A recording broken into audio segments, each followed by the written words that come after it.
All praises to Yahweh Bahashem, Yahweh Shai. So recently there has been news about, I believe it's been about 24 hours now, that Iran first struck Israel in retaliation from Israel striking them first.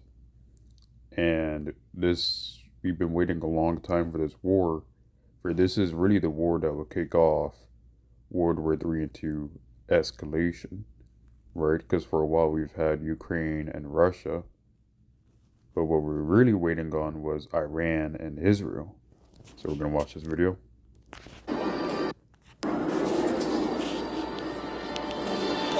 Oh my God, opa. Tefilot.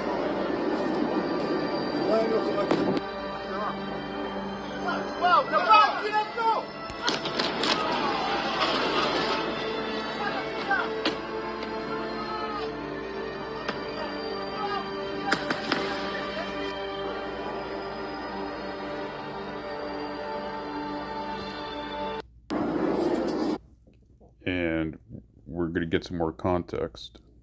This is unlike anything we've ever seen in our lifetime. Israel reports are coming out saying So I'm gonna read this. Our It says, lifetime. Unlike any Israel reports mass casualty, Iron Dome fails, and malfunctions. The world is getting ready. Are you? Right. So seeing this news, you and we really need to cling on to Yahweh Bahashem, Yahweh Shai, as tight as we can, because things aren't going to get better for this world. They're going to go worse and they're going to escalate. And Yahweh Shai is coming back soon, and the Mark of the Beast is right around the corner. The Mark of the Beast has to happen first, but we're going to play this video. thing we've ever seen in our lifetime. Israel reports are coming out saying mass casualties, numbers in the thousands most likely, just so far.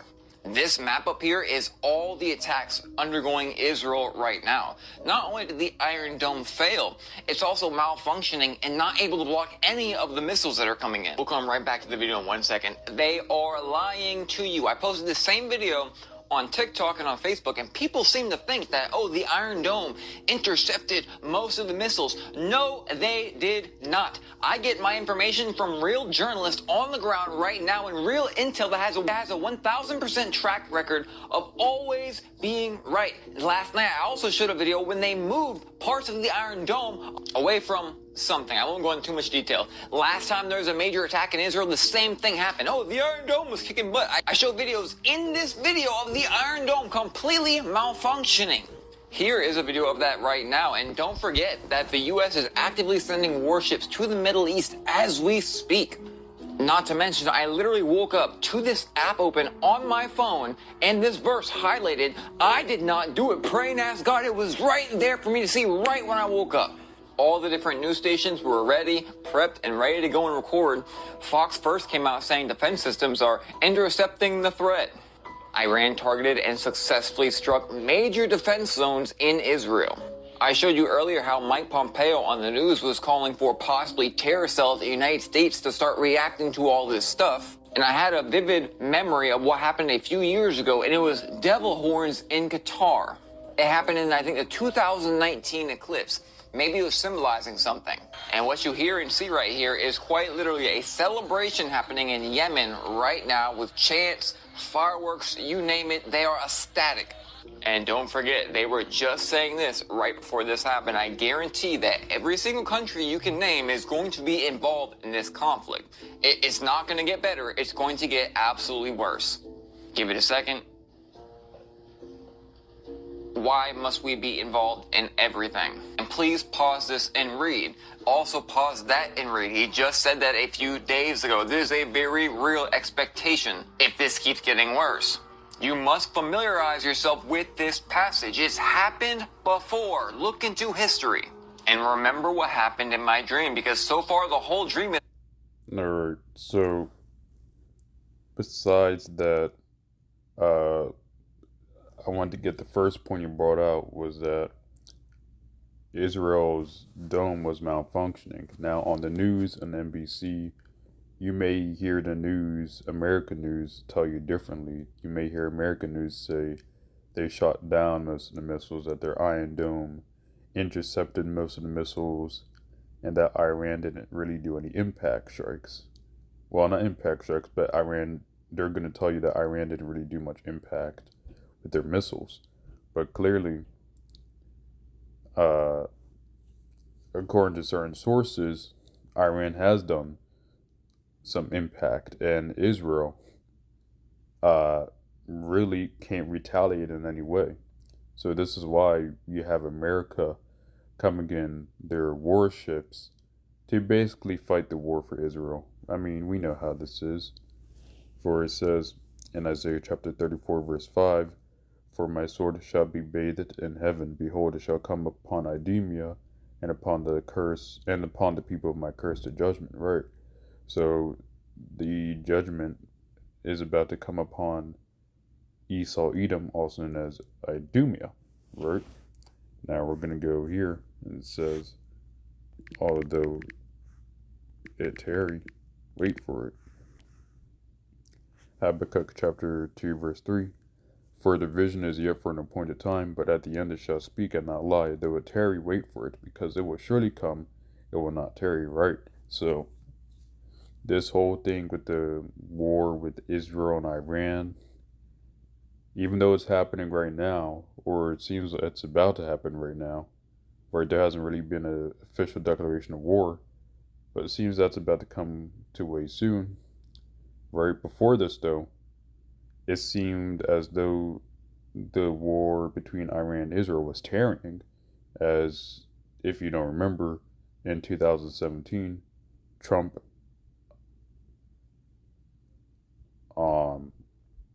did an airstrike against Soleimani, I believe his name was, right? And Iran didn't do anything, right? And then you had the Palestinians getting wiped out pretty much by the Israelis. And the Iranians still didn't go to war with Israel. But fine, so it seemed as though it was tearing. It seemed as though Iran was just letting things happen and not doing anything. Of course, we know all of this is in the will of Yahweh Bahashem Yahweh Shai. But it seemed as though things were tarrying. But now we're finally getting to the point that Iran has finally done something. Iran has finally hit Israel back, which is what we've been waiting for. For it says in Matthew chapter 24, verse 6, "And ye shall hear wars and rumors of wars. See that ye be not troubled, for all these things must come to pass, but the end is not yet." Right?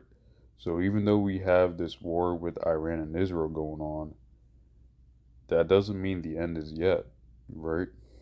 Because what needs to come first is the CHIP, right? The CHIP comes before the conclusion of World War III, and the conclusion of World War III is America getting destroyed by nuclear missiles and being destroyed in 1 hour, right? But as of right now, we're in a point that we are very close to the prophecy of the CHIP being made mandatory, and we're very close right now with the escalation of World War III escalating even more, right? So this is great news, brethren. Hope this lesson is edifying, and for you all the brethren that have come complicit and have really been seeking Yahweh Bahashem Yahweh Shai. Well, let's get out of scripture, right? Because this isn't the time to be slacking or to be lukewarm. Right now is the time to be hot, right? You should have been hot then, but right now you really need to be hot now. It says in Baruch chapter 4, verse 28, "For it was your mind to go astray from God, so being returned to seek him 10 times more." Right? So we must work out fear. We must work out our salvation with fear and trembling, and honestly rejoice, because this is the sign that the CHIP is around the corner, the America's about to be destroyed, and Yahweh Shai is about to soon come to deliver us, Israel. and the Israelites that are blacks, Hispanics, and Native Americans. I hope this lesson was edifying to the hopeful elect and the elect, and all praises to Yahweh Bahashem, Yahweh Shai, Shalom.